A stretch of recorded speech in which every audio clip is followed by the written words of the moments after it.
Jusqu'à ce qu'un jour, la femme du marin, sentant qu'elle ne vivrait plus très longtemps, lui dit « Le jour où Dieu reprendra mon âme, et que tu te noieras dans le chagrin, les larmes et la douleur, le jour où Dieu reprendra mon âme,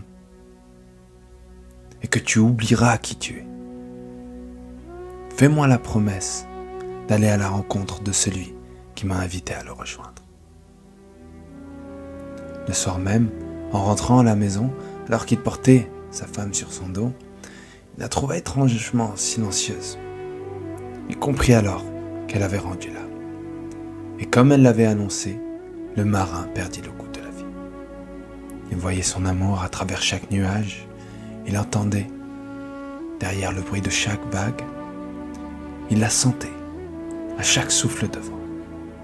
Mais consumé par le chagrin, il en oublia de vivre et il en oublia qui il était.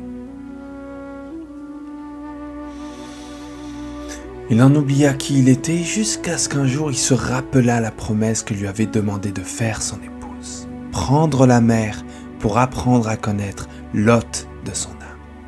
Il décida alors, un matin, de prendre la mer pour 40 jours.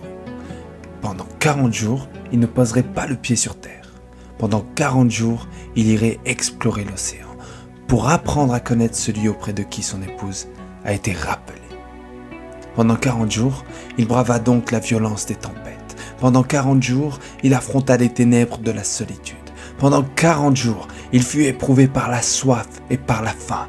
Pendant 40 jours, il désespéra de retrouver la terre. Il résista aux tourments des vagues, aux abysses de l'océan et à la fureur des éléments, jusqu'à ce que le délai arriva enfin à son terme. Il regagna alors les terres, fatigué, épuisé, mais heureux et soulagé de pouvoir enfin rentrer chez lui. Il se jeta sur le sable chaud de la plage sur laquelle il venait d'accoster. Un vieil homme assista à la scène. Surpris de voir le marin, exultant et euphorique, lui demanda qu'est-ce qui lui était arrivé pour qu'il soit aussi heureux. Le marin lui raconta alors son histoire et la promesse qu'il avait faite à son épouse. Quand il termina son récit, le vieil homme lui demanda « Alors, avez-vous appris à le connaître? Avez-vous appris à connaître celui auprès de qui votre épouse a été rappelée ?» Le marin regarda alors l'océan et prit une grande inspiration.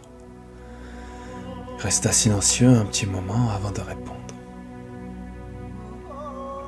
Devant l'étendue de cet océan, j'ai le sentiment de savoir encore moins ce qu'il est. Mais j'ai la certitude de savoir un peu plus qui je suis. Celui qui aspire à connaître son Créateur, qu'il parte à la rencontre de la création. Il finira peut-être par comprendre ce qu'il est en tant que créature. La vie et la mort sont une création. L'amour et la maladie sont une création. L'océan et la terre sont une création. La parole et la sagesse sont une création. Votre femme était une créature dont le cœur les contenait toutes. Et le Créateur n'a rappelé à lui que ce qui lui appartient.